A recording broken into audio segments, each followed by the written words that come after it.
Now, the Meta Quest 2 is by far my favorite VR headset I have ever owned, and the one I have played the most. I love it because not only is it wireless and you can take it and play it wherever you want, but the games and the amount that you can do on this thing, especially for the price, is just phenomenal. But with the Quest 3 coming out, you're probably thinking, should I get this or just wait until the 3? Stay tuned, because in this video I'm going to be talking about if you should get the Quest 2 in 2023 or if you should wait for the Quest 3. Anyways, let's get right into it.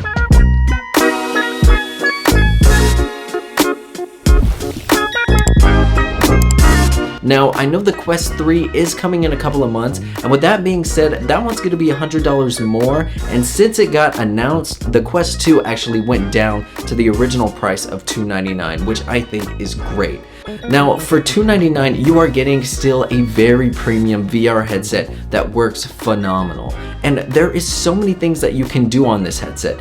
Yes, I mentioned earlier, you don't need any cords, so you don't have to worry about being connected to your PlayStation, being connected to your PC. All you can do is put it on, set your boundary of where you want to play, and then play it. It's super easy to go to your friend's house, to go to a family function, or just go to work and take this and have everybody be memorized once they put it on. And there is so many things that you can do with this headset. For example, I do things all the way from play mini golf to playing Battlefront 2 Star Wars, which is by far super crazy. When I first reviewed this, pretty much all I was playing was Beat Saber, of course, which is a fun game, and then also The Walking Dead, which is also really cool. But since then, there has been so many more crazy games that have come out for it, such as Bone Labs, a game where you can basically play as whoever you want to be. You can mod this up with whatever. The actual physics of this game is just crazy, and the amount of things you can do is crazy too. This game is just insane. If you want to have a lightsaber, you can. If you want to get Captain America's shield, you can. You can pretty much download and modify this game to however you want, and it is just wild. Another thing that you can do is you could download this game called Contractors, and that also has a lot of mods. So for example, I downloaded that game and I can play Nuketown on there. I could even play Star Wars Battlefront 2, which is what I play majority of the time whenever I have this, because as you can see, I'm kind of a big Star Wars fan and I guess a Chicago Bears fan. Anyways, and since the Quest 3 is coming out, it is going to be $100 more, but with the Quest 3, you are also getting a little more clear resolution, full color pass-through, so whenever you tap on the side, you can see everything just like it's normal, supposedly. I haven't had it yet. And then it's also going to be slimmer as well. So if you want to pay $100 more to get those things, I say go for it. But if you're on a budget or you just want to step your foot in the door of playing this VR headset, definitely get the Quest 2 because you won't be disappointed. The amount of things that you can do on it are just amazing. Now, I have met a lot of friends on there, and even my friends I call up and I'm like, yo, hop on Quest 2, hop on Horizons, and it is a great experience. Now, speaking of calling and contacting people, I do want to talk about our partner in this video, Mint Mobile. Now, when it comes to my phone bill, I usually pay a lot of money. I'm not gonna lie, I was still on my family's plan and paying more than I was for Mint Mobile. I switched over, and not only is the service really good and the customer service by far amazing, but the amount that I save on my bill is great. Now, I can get those savings and put it towards something like Quest 2 controller covers or even the headset I got for the Quest 2. But you can do whatever you want with those savings, and it's super quick and easy to set up. Now, with my old provider, I went to set it up, and whenever I did, it took like an hour and a half, and they promised me discounts I didn't even get on the phone. With Mint Mobile, it was literally less than 15 minutes. It was super quick, super easy, and they promised and gave me everything that they said they would, unlike some of the other phone companies who make it seem one way and it's really not that way. So definitely check out Mint Mobile. Not only is the customer service fantastic, but the coverage and the price is amazing too. Check out Mint Mobile. My link is in the description below, or you could scan this QR code and then save today if you want to put that money towards a new controller or a new game for your Quest 2. And that brings us to my next topic. The games on the Quest 2 are actually a really good price.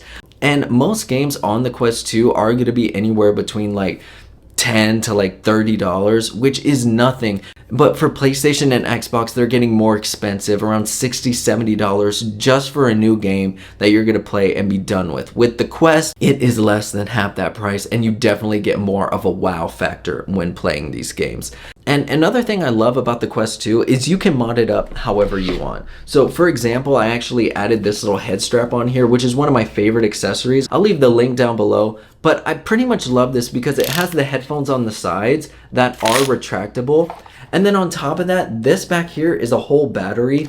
And then you have the strap on the front, which makes it a little bit more comfortable and takes a little less pressure off the back of your head. So, I mean, that's always a win, being comfortable when playing VR.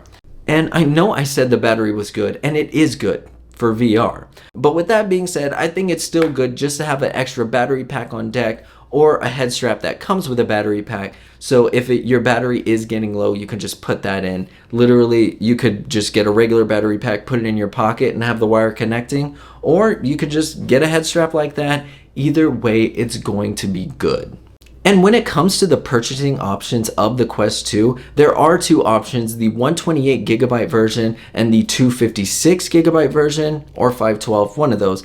But what I want to say is 128 is more than enough storage for the Quest 2. I've had mine for about 2 years now, and I haven't even gone through half the storage. I do have a lot of games, but most of the games are only going to be around like 5 to 10 gigs, so it's not going to take up too much space. And I wonder with the Quest 3, since it's going to be better resolution, if the games are going to be bigger and then you're going to have to pay a little more for the extra storage. Subscribe so you can see a review, because I'm probably going to review the Quest 3 as well. But right now with the Quest 2, most games are like 5 to 10 gigs, and like I said, they come out to $30. So overall, for everything this does, this is the same price as an Xbox Series S. But the games for the Series S are like $70, unless you get Game Pass, which is $15 a month. But with this, it's the same price. Like I said, the games are only $30, and you can take this wherever you want to go and play whatever games you want to play. Like I said, you could do meditation apps, whatever you want to do, you can do in the Quest 2. And when it comes to the actual controllers on the Quest 2, they are really good, but I do recommend getting like some of these little holders. They have them on Amazon. I just got a random one for like $10. Honestly, this works really good, and it makes it a little bit more comfortable on your hand, and it gives you more of a grip. And with the controller, it only takes like one AA battery. So if you have a AA battery, it's super easy to recharge and charge it up. And after like a few hours of messing with it, you will get the hang of it really quick. And once you get the hang of playing these games, I even play NFL. And NFL on this device is crazy. And this is just a new part of gaming that I absolutely love, and I am here for it. And if you want to be introduced to the actual world of VR, the Meta Quest 2 is the way to do it. And if you want something that's more AR, or you want the top of the line stuff, you already know about Apple's headset. That's like a lot more. I mean, a lot more than this one. Or you can get the PS5 headset, which is also $200 more. Oh, but wait, you need the PS5 console to go with the PS5 headset. So that's another $500. Oh, $1,000. And you're telling me I can get this for $299 and play whatever games I want to play, wherever I want. The PS5 one has a cord, remind you. And honestly, I feel like getting the Quest 2 is a no-brainer. If you're on the fence, just go for it. You won't regret it, I promise. The Quest 2 is by far my favorite VR headset I have ever played with. Now, let me know down in the comments below what you think about the Quest 2. If you have it and have any comments or questions, or just want to share your experience with the Quest 2, leave it down below. And don't forget, like, subscribe, and I'll catch you next time. Peace.